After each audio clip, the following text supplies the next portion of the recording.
तो स्वागत है आप सबका इस नई वीडियो में। आज की वीडियो में मैं दिखाने वाला हूँ मथुरा और गोकुल की सारी प्राचीन मंदिर। तो मतलब नंदलाल के बहुत ही अच्छे दर्शन होने वाले हैं आपको आज। तो अभी सबसे पहले मैं खड़ा हूँ श्री कृष्ण जन्मभूमि के पास एंड ये वही जगह है जहाँ पे भगवान श्री कृष्ण का जन्म हुआ था, जिस कारागार में भगवान श्री कृष्ण का जन्म हुआ था। इसके अंदर अभी फिल्मिंग तो अलाउड नहीं है, लेकिन मैं जाता हूँ, दर्शन करके आता हूँ। बगल में एक क्लोक रूम है, वहाँ पे मैं अपने गैजेट्स को जमा कर दूँगा और दर्शन करके आता हूँ। फिर आपके साथ कैसा एक्सपीरियंस होता है सब कुछ शेयर करूँगा यहाँ पर। मथुरा के राजा कंस ने अपनी बहन देवकी और उनके पति वसुदेव जी को भविष्यवाणी के कारण कारागार में बंद कर रखा था। जब भगवान श्री कृष्ण का जन्म हुआ तो उस रात सभी द्वारपाल मूर्छित हो गए और कारागार के द्वार भी खुल गए। उसी रात वासुदेव जी ने भगवान श्री कृष्ण को एक टोकरी में रखकर यमुना पार करने लगे। इसी बीच यमुना जी का बहाव तेज हो गया। तभी कृष्ण जी ने टोकरी से पैर निकाला और यमुना जी ने कृष्ण के चरण स्पर्श करके वासुदेव जी को रास्ता दे दिया। यमुना पार करके वासुदेव जी गोकुल पहुंचे और यशोदा मैया के पास नन्हे से कृष्ण को रखा और उनकी पुत्री योग माया को वापस अपने साथ कारागार में लेते आए। तो गाइस, हमारा दर्शन हो गया श्री कृष्ण जन्मभूमि में और क्या ही प्यारा दर्शन हुआ। हमारा किस्मत इतना अच्छा था कि सुबह सुबह हम जल्दी पहुंच गए थे तो हमें मंगला आरती भी देखने को मिला।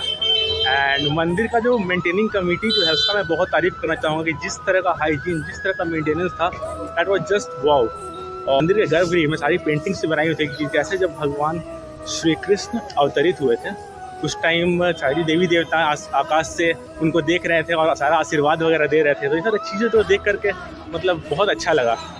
तो एक्सपीरियंस बहुत ही अच्छा था। सिक्योरिटी भी इस मंदिर का बहुत टाइट है। मतलब इन सारी चीज़ों को लेकर के बहुत मैं तारीफ़ करना चाहूँगा यहाँ पर। तो अभी हम लोग पहुंच चुके हैं राजाधिराज श्री द्वारिकाधीश मंदिर, लेकिन फिलहाल ये कुछ देर के लिए बंद है। सो अगर आप भी यहाँ आ रहे हैं तो टाइमिंग्स का ख्याल जरूर रखें।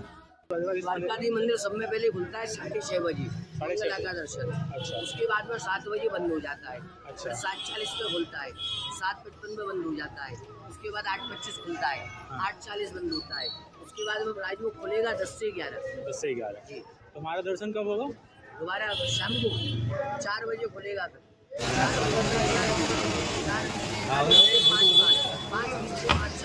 7:30 टाइम दर्शन है। 8 यहाँ की खुलती है। राजा राज भगवान है, ये बाल स्वरूप का दर्शन है इनका। ये मंदिर जो है प्राइवेट मंदिर है। इसका मेन मंदिर गुजरात में द्वारकापुरी में द्वारकाधीश का। ये यहाँ के सेठ लक्ष्मी चंद जैन ने बनाया था। इनके कोई संतान नहीं थी, संतान की कामना में उन्होंने पहला मंदिर द्वारकाधीश बनाया। वृंदावन में रंग जी मंदिर बनाया। इस मंदिर के सामने ये बिल्डिंग बनाई। दिल्ली के मेन हाईवे रोड पर जैनियों का मंदिर बनाया। ऐसे करके 4 जगह बनाया लक्ष्मी चंद जैन ने। इनका कोई संतान नहीं हुई, संतान की कामना में द्वारकाधीश मंदिर में 12.5 मन का सोने का चांदी का हिडोला दान किया, जो भादों के महीने में 1 महीने के लिए खुलता है जन्माष्टमी तक। 11 महीने के लिए हिडोले बंद रहते हैं। वृंदावन के 81 मन का सोने का चांदी का खम्मा दान किया। इनमें कोई संतान नहीं हुई, संतान की कामना में यमुना नदी विश्राम घाट गए तो जैनी लोग कभी पूजन नहीं करते। उन्होंने अपना जैन धर्म छोड़ के सनातन धर्म अपनाया। 60 वर्ष की आयु में यमुना जी का फूल दीपक नदिकल गंगा भट्टा जी का रोही चावल मेली यमुना जी सुहागिन है, कृष्ण की पटरानी है। तो यमुना जी का स्वागत का पूजन किया, उनसे मन्नत मांगा। तब 61 साल में उसका मुझे लड़का हुआ। और सी माता बहने भैया आते हैं अपने माता पिता की रक्षा के लिए, लड़के सुल्तान जी के लिए, जो कोई मन्नत रहती है उसके लिए माँ से यमुना जी का पूजन करते हैं, पूजन करके मनोमा चढ़ाते। बोलो यमुना मैया की जय। अभी हम लोग विश्राम घाट चल रहे हैं। यमुना जी कौन है? उनकी बहन है, पूर्ण नारायण भगवान की पुत्री है। श्री कृष्ण भगवान की चौथी पटरानी है। तो अपने भैया धर्मराज से यमुना जी कहती थी भैया मेरे घर आओ। भैया ने बहन से कहा बहन को बापू मुझे गुस्सा नहीं मिलती, इसलिए तुम्हारे घर में यहाँ पाता हूँ। कार्तिक के महीने में दीपावली के दूसरे दिन जब भैया को फुर्सत मिली तो बहन के घर गई। तो भैया को 56 बुक कराया, तिलक किया, भैया प्रसन्न हुई। भैया बहन से बोले बोल बहन क्या मांगती है? उन्होंने कहा भैया मेरे को वरदान दे, जो कोई भाई बहन आप हाथ पकड़ के स्नान करे, पान करे, पूजन करे, कभी तेरे द्वार में जाके मेरे द्वार जाए। बोलो यमुना मैया धर्मराज की जय। यही भगवान ने 11 वर्ष 52 दिन की उम्र में मामा कंसु को मारा है, माता पिता को बंदी गृह से छुड़ाया है, माता पिता की गोद में बैठ के भगवान ने 9 लाख गौओं का दान किया है। ऐसा क्यों किया 9 लाख गौओं का दान? जब भगवान ने मामा कंसु को मारा तो भगवान को उपराध लगा। कंस कौन सा ब्राह्मण था और कृष्ण भगवान कौन से यादव? जब भगवान ने कंस को मारा तो भगवान को ब्रह्म हत्या लगी ब्राह्मण को मारने। तो भगवान ने उस अपराध से मुक्त होने के लिए माता पिता के कष्टों को दूर करके 9 लाख गौओं का दान किया। यमुना जी को वरदान दिया भाई ने कि जो कोई भाई बहन आएगा कार्तिक महीने भैया दूज के दिन हाथ पकड़ के स्नान करेगा, पान करेगा, पूजन करेगा, दान धर्म करेगा, कभी यम के लोक नहीं जाएगा, वो यमुना मैया के द्वार जाएगा। बोलो यमुना मैया की जय। आ जाए। ये यमुना जी का दर्शन करो।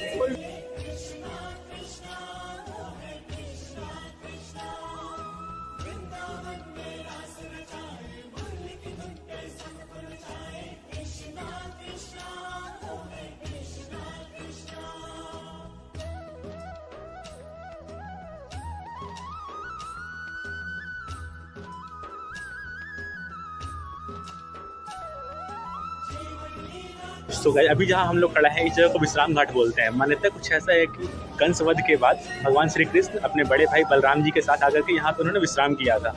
और आप मेरे पीछे देख पा रहे होंगे यहाँ पे बोट्स भी लगे हुए हैं, तो आप चाहते हैं तो यहाँ पर आके बोटिंग भी कर सकते हैं। पर आवर का जो रेट होगा मैं यहाँ पर मैं डिस्प्ले कर दूंगा। और द्वारकाधीश मंदिर ये बंद था इसलिए हम यहाँ पर आए थे पहले। अब हम जाते हैं फिर से द्वारकाधीश मंदिर का दर्शन करते हैं और आपको भी करवाते हैं।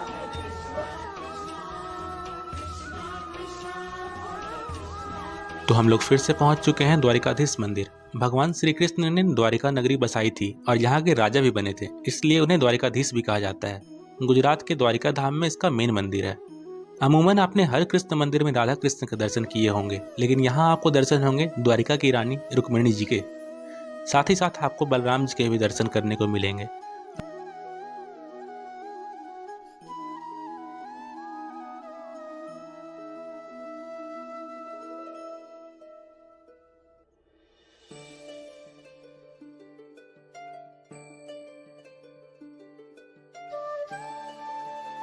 अभी इस मंदिर का संचालन वल्लभाचार्य संप्रदाय द्वारा किया जाता है। इस मंदिर का डिजाइन और आर्किटेक्चर आपको बाकी मंदिरों से थोड़ा अलग देखने को मिलेगा। मंदिर के टॉप में आपको बहुत ही खूबसूरत सी नक्काशी और कृष्ण के जीवन का चित्रण भी देखने को मिलेगा। ये है परिक्रमा मार्ग। लोग यहाँ पर अपने मन्नत मांगने के लिए गाय के गोबर से स्वास्तिक का निर्माण भी करते हैं।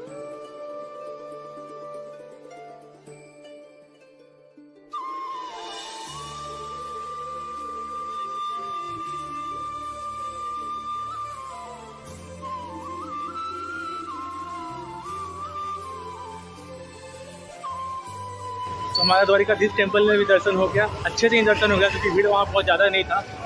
तो कृष्ण जन्मभूमि में हम लोगों ने जन्म तो देख लिया भगवान श्री कृष्ण का। अब चलते हैं बालपन देखने उनका, गोकुल। तो अभी हम पहुंच चुके हैं गोकुल। ये है नंद भवन। वासुदेव जी ने इसी जगह पर कृष्ण को यशोदा जी के पास रखकर योग माया को अपने साथ ले गए थे। भगवान श्री कृष्ण ने इसी जगह पर चलना भी सीखा और अपने ग्वाल बालों के साथ खेला भी करते थे। इस जगह को 84 खंबा मंदिर के भी नाम से जाना जाता है।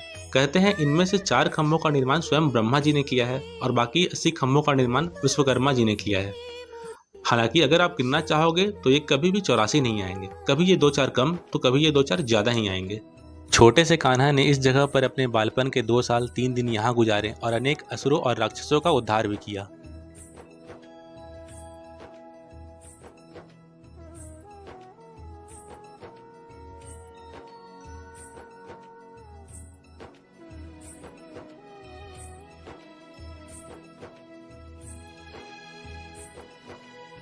कौन है? सूर्य की पुत्री है, सूर्य भगवान। इनके 2 भाई हैं, यम और शनि। ये यमुना जी देवी होकर भी इन्होंने इंतजार किया 60,000 वर्ष। 60,000 वर्ष इन्होंने इंतजार किया था। शुरू हो गई है। ये प्रतिदिन एक कमल की माला बनाती थी, भगवान का इंतजार करती थी। 60,000 वर्ष बीत गए तो वसुदेव जी पार कर रहे थे यमुना जी को, मथुरा से गोकुल ला रहे थे भगवान को। तो ये बढ़ने लगी थी, वसुदेव जी के मुंह में पानी जा रहा था। वसुदेव जी बोले कोई लो बच्चे को बचाओ, मैं तो डूबता हूँ पर मेरे बच्चे को कोई लो, इसको गोकुल पहुँचाओ कैसे भी। तो ये कृष्ण को समझ आई कि अब ये तो बाबा डूब जाएंगे, मैं गोकुल नहीं पहुँच पाऊँगा। तो उन्होंने चरण लटकाए थे। तो यमुना जी ने चरण छुए ना तो कृष्ण ने अपना रूप दे दिया यमुना जी को। देखोगे ना ध्यान से, कृष्ण जैसी होगी। और इनको शक्तियाँ भी दे दी थी कृष्ण ने। तो इनके 2 भाई है ना, यम और शनि, वो भी डिस्टर्ब नहीं करते हैं अगर तुम घर में सुबह सुबह यमुना कृष्णा बोलोगे तो। और जिसके पास पैसा होता है, धन होता है, वो अहंकारी, घमंडी, नशा भी करने लगते हैं। तो ये 3 नशे में थे। एक तो मदिरा का नशा, एक जवानी का नशा, एक धन का नशा। तो ये गलत काम क्या कर रहे थे, मंदाकिनी नदी में निर्वस्त्र होकर के, कपड़ा नहीं पहना था, कपड़ा नहीं पहन रखा था, और अप्सरा के साथ में नंगे नहा रहे थे मदरा पी करके। तो नारद जी गुजर रहे थे तो उनको प्रणाम भी नहीं किया, तो नारद जी ने श्राप दे दिया, जाओ मूर्खो तुम पेड़ बन जाओ, झाड़। तो इधर पेड़ बने थे और पेड़ की जो लंबाई थी वो 3 किलोमीटर लंबे पेड़ थे। 10,000 वर्ष इधर इंतजार किया था। द्वापर युग में 1,000 वर्ष तो लोग जीते थे प्राणी, तो उनकी लंबाई भी 2-3 मंजिल होती थी उस टाइम पर। तो पेड़ की हाइट थी 3 किलोमीटर लंबे। जब भगवान ने उद्धार किया तो तीनों लोकों में आवाज गूंज गई थी। तो यहाँ नंद बाबा का जो घर था वो गोबर माटी का था, 7.5 किलोमीटर बड़ा था। उनके घर में 9 लाख तो गाय थी, 10,000 दासियां थी उनके घर में। समझ में आया ना? ओरिजिनल घर था। उस टाइम पर सीमेंट पत्थर नहीं था, कोई मूर्तियां नहीं थी। वैदिक काल आया, उसके बाद में मूर्ति पूजा, मंदिर बनने लगे थे। उनसे पहले चिन्ह पूजा होती थी, ओम, स्वस्तिक, शंख, चक्र, गदा, चरण चिन्ह, इनकी पूजा होती थी पहले द्वापर युग में। अब ये वैदिक काल आया, कलयुग आया, इसमें मूर्ति पूजा चालू, मंदिर बनने लग गए थे। उससे पहले संसार में कहीं मंदिर नहीं थे। यहाँ दर्शन करना ध्यान से। देखो ये विश्व का नाभि केंद्र है, यहीं से बृहद 84 कोष की स्थापना हुई थी। ये चिन्ह का दर्शन है, ये दामोदर है। देखो दाम कहते हैं ये रस्सियों को, ये रस्सी है ना, इनको कहते हैं दाम, और उधर कहते हैं इसको पेट को, तो दामोदर नाम पड़ा। और ये उखल है ओरिजिनल, ये कश्यप ऋषि उखल बन के आए थे। कश्यप ऋषि का नाम सुना होगा। भी हाथ में लगाना, वर में कुछ नहीं मांगा, वरम देव मोक्षम का मोक्ष बदलना। वर मोक्ष नहीं चाहिए, क्या चाहिए? निज धाम। क्या बना दे? खल उखल। जैसा बोलते हैं ना, खाना वाना खा लो, 2 शब्द में भक्ति नहीं बोलते, खाना खा लीजिए प्रेम से। तो इन्होंने बोल दिया कुछ भी बना दो, खल उखल। भगवान ने बोला खल तो दुष्ट होता है, खल नहीं बनाना है, उखल बनाऊंगा। तो ये पहले इतने बड़े थे, 4.5 फुट के थे, और जैसे कलयुग बढ़ रहा है ये नीचे जाते हैं। नंद घर ऐसा था, गोबर माटी का ओरिजिनल था। कितना बड़ा था? 7.5 किलोमीटर बड़ा। क्या बोलते हैं? नंद घर आनंद भयो जय कन्हैया।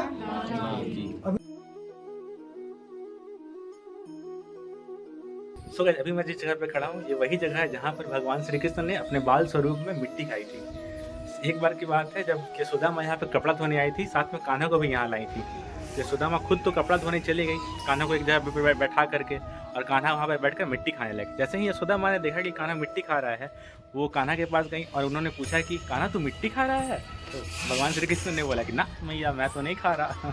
तो जैसे ही यशोदा माँ ने बोला कि मुख खोल के दिखा, तो जैसे ही भगवान श्री कृष्ण ने मुख खोला, यशोदा मैया को अनंत कोटि देवी देवताओं की दर्शन हो गए। साथ ही साथ उनको भगवान श्री कृष्ण के मुख में ब्रह्मांड भी दिख गया। इसलिए इस जगह का नाम ब्रह्मांड घाट तब से रख दिया गया। यहाँ पर ठाकुर जी की एक मंदिर भी है, उसे ब्रह्मांड बिहारी जी के नाम से जाना जाता है। तो चलिए आपको दर्शन करवाते हैं।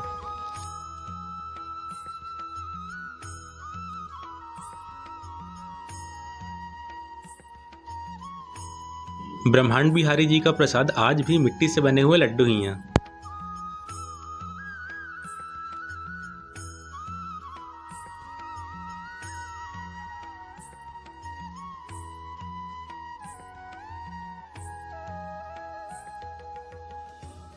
तो अभी हम लोग पहुँच गए हैं चिंता हरण घाट। ब्रह्मांड घाट से इसकी डिस्टेंस लगभग 900 मीटर की है। तो ब्रह्मांड घाट की कहानी रही आगे बढ़ते हुए। जैसे ही यशोदा माता ने कान्हा के मुंह में ब्रह्मांड देखा, तो उन्होंने सोचा कि अभी तक तो सिर्फ राक्षस और असुर ही आते थे कान्हा के प्राणों के पीछे, अब लगता है किसी ने जादू भी कर दिया क्या।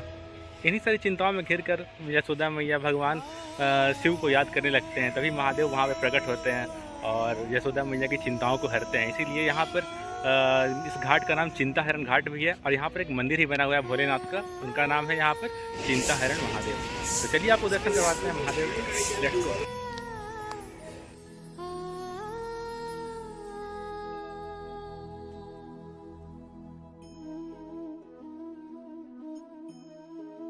भवन्ति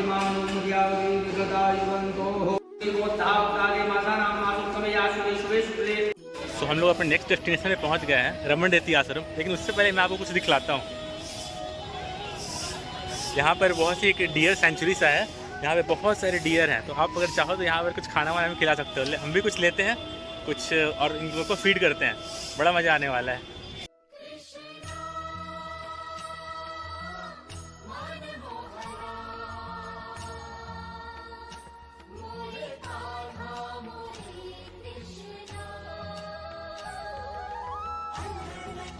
तो गाइस अभी मैं रमन रेती आश्रम में हूँ एंड यहाँ का माहौल वो तो मैं दिखाने वाला हूँ आपको। एंड यहाँ की मिट्टी इतनी सॉफ्ट है कि कुछ कहने का ही नहीं। यहाँ का मान्यता कुछ ऐसा है कि भगवान श्री कृष्ण अपने बाल रूप में एज बाल गोपाल यहाँ पर अपने सखाओं के साथ खेला करते थे। सो चलिए मैं आपको दिखाता हूँ यहाँ का माहौल।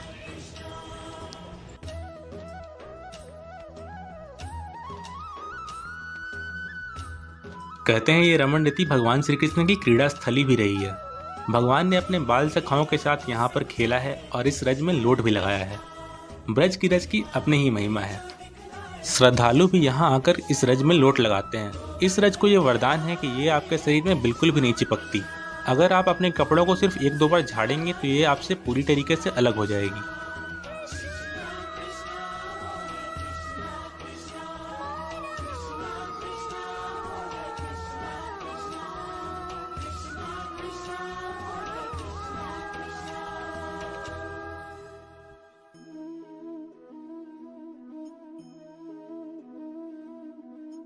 राधे राधे राधे राधे राधे राधे राधे राधे राधे राधे राधे राधे। सो गाइस रमन रेती में लोट लगाकर हमें बहुत ही आनंद की प्राप्ति हुई और जो यहाँ का वाइब है जस्ट नेक्स्ट लेवल है।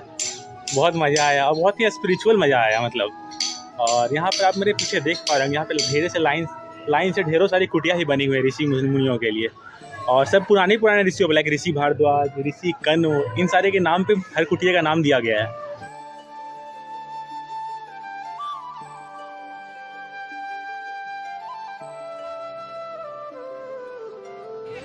व्रज की रज की महिमा ही कुछ और है, सबको नसीब नहीं होती, वो शायद सच ही कहते हैं। श्यामा तेरे चरणों की अगर धूल भी मिल जाए, सच कहता हूँ अपनी तकदीर बदल जाए। श्यामा तेरे चरणों की। मंदिर के कैंपस में ही एक टेंपल भी है रमन बिहारी जी के नाम से। चलिए अब आपको उसका दर्शन करवाते हैं।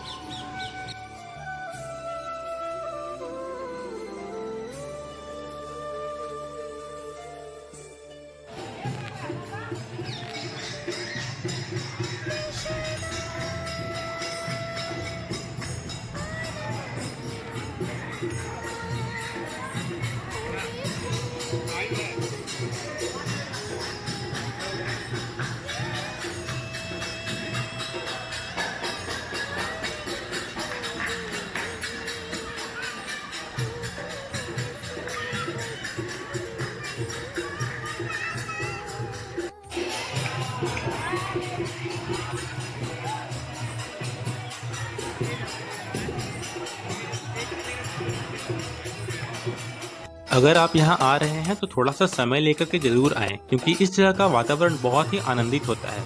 बेहतर ये होगा कि आप यहाँ पर संध्या को आएं ताकि आपको यहाँ पे आरती भी देखने को मिले। तो गाइस आरती तो आपने बहुत सारी देखी होगी, मंगला आरती, श्रृंगार आरती, शयन आरती। लेकिन आज जो मैं आपको आरती दिखाने वाला हूँ वो आपने कभी नहीं देखी होगी।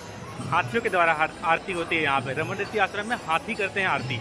तो मैं आपको दिखाने वाला हूँ, जल्द वीडियो में बने रहिएगा।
आज हम लोगों ने आरती अटेंड कर लिया एंड आरती का जो एक्सपीरियंस था जस्ट बहुत मतलब ऑसम था।